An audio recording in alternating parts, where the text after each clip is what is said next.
And so I talk about universal basic services, I talk about municipal socialism, and I talk about national investment banks to basically finance all of this. Yeah. And even for a social democrat, what I'd want to say is you need to understand, so the arguments around extreme supply, and I say, look, I think this could lead, or I think it will lead to a new mode of production. The question is when.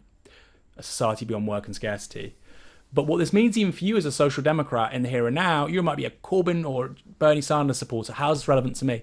Well, it basically means that universal basic services are more easy to implement with each passing year.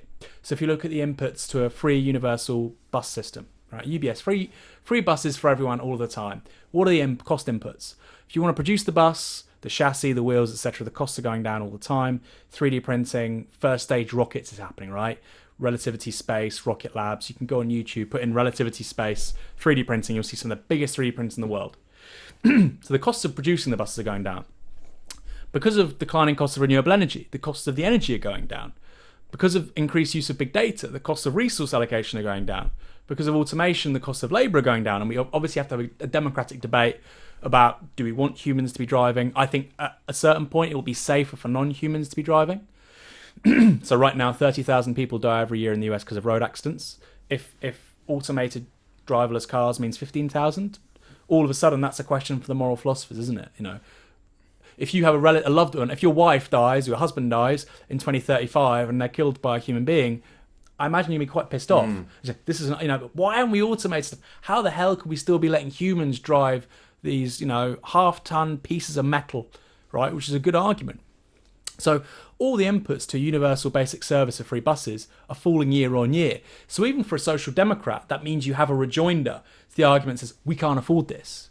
Because extreme supply means actually we can afford it more and more all the time. The only thing stopping it is capitalism. So in what way is capital... So I think that's an interesting point. Because for me, one of the things I feel when reading about the political projects is that many of the proposals are fundamentally social democratic. The UBS, Universal Basic Services, the Preston model, so the Preston model about localism in councils, many things that are part of Corbynism plus, left with a few extra, a left Corbynism with a few extra ideas. And that the automated communism part, or the luxury communism part, seems to be, to me, a kind of like, well, we'll wait and see, maybe that will happen. Yeah. Because in the here and now, if you're going to justify free buses for all, if they ask you about the cost and you say, oh, well, don't worry about it, in the future we're going to have automated buses. No, but year on year. Renewable energy, so we're hitting price parity, electric vehicles are hitting price parity in this country in the early 2020s, so it's already happening. The question is, so that energy being cheaper year on year, do we want that to go to the dividends of shareholders of outsourced bus companies, or do we want it to mean we have free buses? It is happening.